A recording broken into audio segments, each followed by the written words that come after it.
Hey, just doing a quick, I guess this is a 2 week check-in since the day I started using that MyFitnessPal to log my calories, my food intake, my exercise.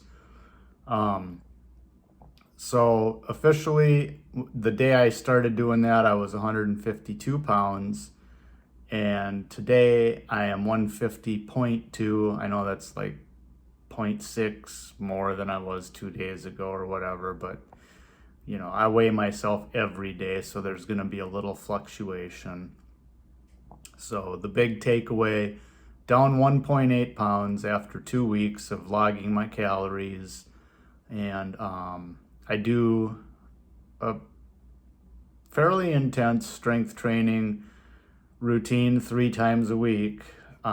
So I'd like to think that maybe some of the reason I've only lost 2 pounds almost is muscle gains. But again, as I pointed out in one of my other videos, I'm not so far off the mark from my target that I can expect massive losses. It's just not realistic. So it's important for me to keep that in mind. And anybody who's, kind of zeroing in on your main goal, that things will slow down. You may even plateau, but you just really got to stay the course, remain faithful to the process.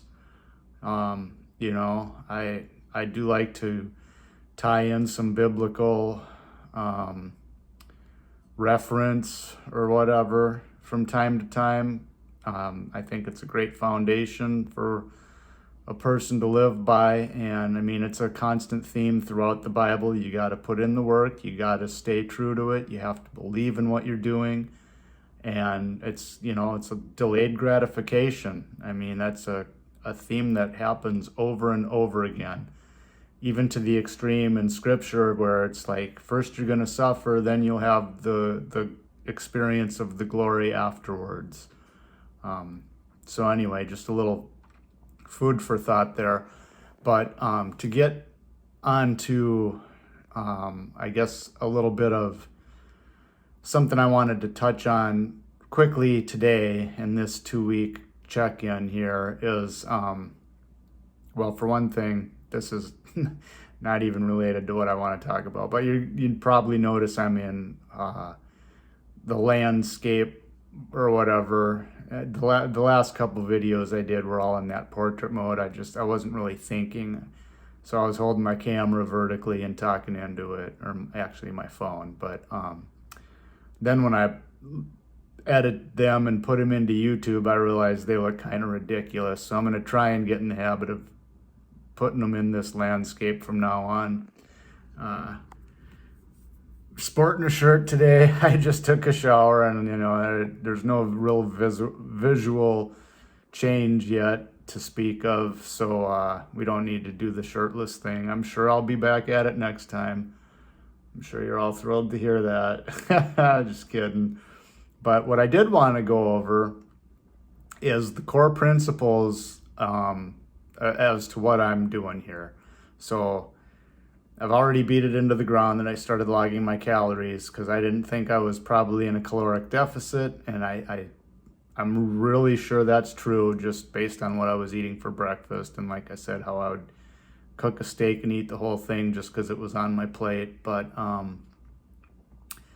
so I think there's I got this from some other YouTube person. I'll just straight away admit that. But I've heard these same kind of principles before. I happened to screen snip this guy's stuff because I thought it was a good list. It's complete to me it's thorough, and I think it hits everything that we need to concern ourselves with. And I actually have it open on my computer, so you're gonna catch me kind of glancing over there to refresh my memory. But essentially, we can break this down into three larger categories. It's your nutrition is one, your activity is one, and then your rest or inactivity. So we've got these three different components, okay? And I know there's a couple of them I'm lacking in. One in particular that I'm brutally just awful at, that I'm probably going to have to rein that in a little bit if I really want to get the results I'm striving for this year. But it's a tough one for me, and I'll get to that shortly here. But so let's go over the nutrition first. Number one is the one I've recently addressed using the MyFitnessPal. Again, I just used the free version. I know I keep saying these things, but I'm literally not trying to push anything on anyone. I'm not selling anything. I'm just documenting my progress. And, ultimately, the hope of, obviously, is that I'm sharing a successful journey with anyone who's watching. And then when I do achieve my goal, then maybe I'll document it in more of a written story, or maybe I'll put it in some kind of a more structured, like, here, do these things. This is what I did and it worked. But for now, we're just gonna check in here from time to time and document my progress. So number one out of the three nutritional elements is calorie deficit. That's why I started logging in FitnessPal, and I weigh every meal. Like, I slice up an apple for my breakfast in the morning. I put a bowl on the scale. Mine is set to grams so I can get the most accurate measurements. I set that bowl on the scale. I tear it out as 0. I put the apple slices in. Boom. I make a note of it. How many grams of apple am I having? I wash off my grapes. I pull them off the vine. I put them in the bowl. How many grams of grapes am I having? I make sure that my slice of Ezekiel bread is consistent with what the package says. A slice should be about 34 grams. It's generally close enough, so I just count it as a slice. I measure out, if I put butter on it, which I usually do, put a half a teaspoon, it gets measured. I'm sorry, I believe that's a half a tablespoon. Yeah, whatever the gradient marks are on a stick of butter, I'm using half of one of those. I believe that's a half a tablespoon.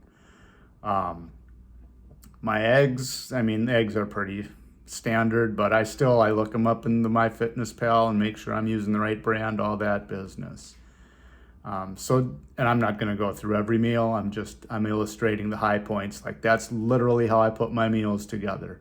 I log them in that app, and it keeps track throughout the day. Here's how many you've eaten. Here's what you got left, based on the fact that I'm looking to do about a 500 calorie deficit in food. And then I'm trying to get another leg up by my hour of walking, which I explained before. I do a half of that in the morning, and then I do half usually at lunch break. Once in a while, if that doesn't work out, I might do it after my job is done for the day. And more specifically, if it's a weightlifting day, I'll do my weights first, and then I'll walk after that. So besides the calorie deficit, you want to make sure you're getting enough protein. For one thing, that aids in the muscle building, and more importantly than that, it helps keep you feeling full, satiated. I think it's satiated. I've heard a lot of people on YouTube say satiety. I could be the one that's wrong, but I think it's satiated if you're feeling fed. But anyway, I'm not going to split hairs about this. Isn't the grammar channel. And then the third thing is, this is a little more vague, but I'm not even worried about this one. It's healthy diet. Well, my diet's literally like protein, meat, chicken, seafood, I'll do some pork chops. But I think, I keep that within reason, especially now that I'm not eating the whole steak. So I have the protein. I always go for free range eggs, pasture if possible, but at the very least cage free. I prefer it if the shells are brown. I don't think that really matters, but that's what I'm used to. My bread, I only eat that Ezekiel bread. It's sprouted grain, live grain, sometimes they call it. It's generally considered to be a healthy bread. My butter, when I do use it, is primarily on toast or just to put a little bit of fat on maybe my vegetables. Again, I try to keep it to like a half a tablespoon, but but it's grass-fed butter, organic. And then I have fresh fruits and frozen vegetables. I go with frozen because I like fruit. I'm not super crazy about vegetables. I mean, don't get me wrong. There's some that I do like, but as a single guy, it's hard to buy a lot of fresh produce and stay on top of it and eat it all before it goes bad. And I don't want to spend my life at the grocery store. So for veggies, I'd typically go with the frozen steamable bags. And I'll just buy, I'm not ashamed to just say I buy the Walmart brand because, I mean, they're like half the price of buying them at Publix. So that covers the nutrition, those 3 items: calorie deficit, sufficient protein intake, and generally just healthy diet. Next 2 items is your exercise. So it's just says number 4, active lifestyle, and 5 is progressive resistance training. My active lifestyle is covered with my daily walking, and I also, the progressive resistance training, if you're doing that, I mean, that's contributing to an active lifestyle in its own right. And then this one I haven't had time to do for a while, partly because I'm shooting these videos and I got a couple other channels I'm working to.